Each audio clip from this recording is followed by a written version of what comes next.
Hello everyone दोस्तों, फिर से एक नई वीडियो के साथ मैं हूं आपका होस्ट फारूक मसीह और अपने चैनल द जर्नी सीकर्स पे आप सबको खुशामदीद कहता हूं। दोस्तों, बिना कोई वक्त को ज़ाया किए हुए आप लोगों ने थंबनेल में देख ही लिया होगा, 25 जुलाई को ये कोई मिनिस्टर ने नहीं बल्कि माल्टा के प्राइम मिनिस्टर ने ये ऐलान किया था कि माल्टा में ऑलरेडी टैक्सी ड्राइवर्स बहुत ज़्यादा हो चुके हैं, फूड डिलीवरी वाले बहुत ज़्यादा हो चुके हैं, हमें फर्दर वर्क परमिट्स नहीं चाहिए टैक्सी ड्राइवर्स के लिए। और इसके ऊपर ऑलरेडी काम हो चुका है। ऑलरेडी जो नए परमिट्स हैं वो इशू नहीं किए जा रहे टैक्सी वालों के लिए, और जो पुराने भी हैं वो अब रिन्यूअल के लिए अप्लाई नहीं कर सकते। अगर वो रिन्यूअल के ऊपर जा रहे हैं तो ऑलरेडी 500 से 600 लोगों के साथ ये हो चुका है कि उन लोगों के परमिट्स जो है वो रिन्यू नहीं हो रहे, और ये प्राइम मिनिस्टर का ऐलान है तो ये फौरी तौर इसके ऊपर काम लिया जाता है। अब ये तो एक खबर हो गई।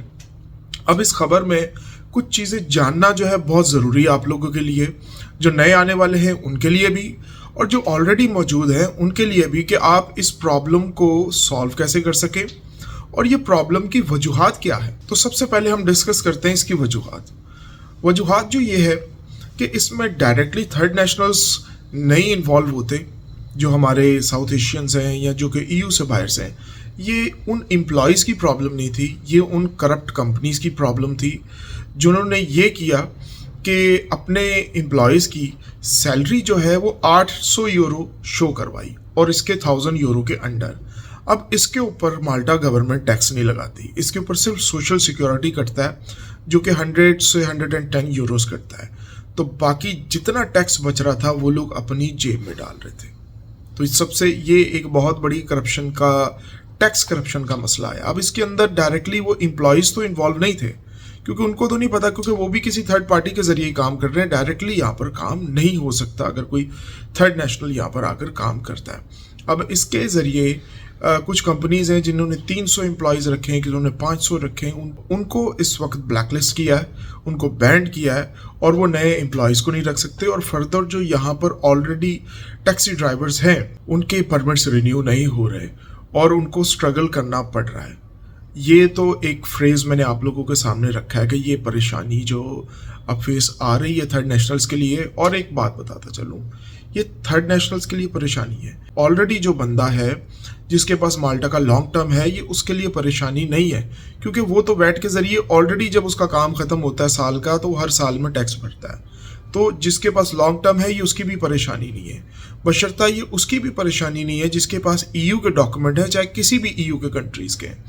अब ये उसकी सिर्फ परेशानी है जो हर साल कार्ड को रिन्यू करता है। तो अब वो जब रिन्यूअल के लिए जाएगा तो अगर तो वो लीगली काम कर रहा था और वो टैक्सेस वगैरह लीगली भर रहा था तो वो अपने 3 पे स्लिप्स और अपना साल का FS3 लेकर जाएगा, और अगर सब लीगली था तो उसके तो डॉक्यूमेंट्स एक्सेप्ट होंगे।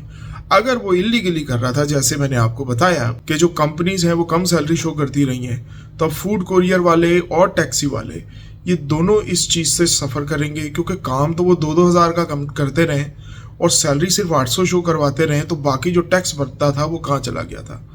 तो देखिए, ये गवर्नमेंट ये सारी चीज़ जानती है कि पैसे का फ़्लो किस तरीके से हो रहा है, कितना पैसा मार्केट में फ़्लो कर रहा है और फिर उसका टैक्स उनको कितना आना चाहिए। अब छोटा मोटा जो कैश मनी है वो तो गवर्नमेंट को पता होता है लेकिन उसको ट्रेस नहीं कर सकते, लेकिन एक बड़ी बड़ी रकम टैक्सी ड्राइवर्स अगर 2000 कमा रहे हैं, 2500 कमा रहे हैं, तो उसमें टैक्स जो है वो कम से कम 500-600 यूरो टैक्स जो एक बंदे का गायब हो जाए तो ये कोई आम बात तो नहीं है।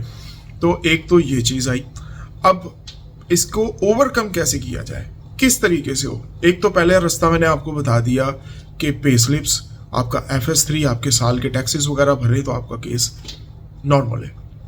एक और तरीका कि आप लोग जो है वो फुल टाइम कोई और काम पे शिफ्ट हो, और जो कि ऑलरेडी टैक्सी वालों ने और फूड कोरियर वालों ने शुरू भी कर लिया। फुल टाइम किसी और पेशे पे चले जाएं, चाहे आप क्लीनर पे चले जाएं, चाहे आप किसी स्किल पेशे में चले जाएं, चाहे होटल मैनेजमेंट में चले जाएं, किसी चीज़ में भी फुल टाइम कहीं और जाएं, आपके कार्ड के ऊपर कुछ और फुल टाइम की डेजिग्नेशन होनी चाहिए। और पार्ट टाइम परमिट चाहे आप फूड कोरियर का लें या टैक्सी वालों का ले लें, उस सूरत में आप जो है आपको कोई परेशानी नहीं होगी। पार्ट टाइम परमिट के ऊपर आप काम करते रहें, बशर्ता टैक्स आप लीगली भरें।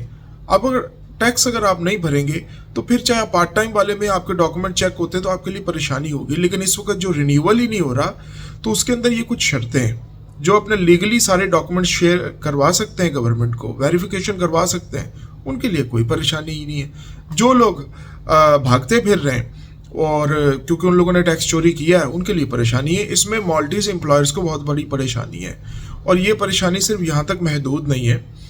इसमें देखें माल्टा गवर्नमेंट के लिए भी बहुत सारी परेशानियां होंगी, क्योंकि टैक्सी का काम यहाँ पर चाहिए, माल्टा के अंदर फूड कोरियर का काम चाहिए। ये इस वक्त सीजन है, टूरिस्ट जो है पूरी दुनिया से माल्टा के अंदर आ रहा है, तो सर्विस कैसे फराहम की जाएगी। लेकिन इतनी ज़्यादा करप्शन हुई है कि माल्टा गवर्नमेंट को कोई इनिशिएटिव लेना पड़ा है, वरना तो काम चल रहा था, टैक्सी वाले धड़ाधड़ आई जा रहे थे, फूड कोरियर वाले आई जा रहे थे।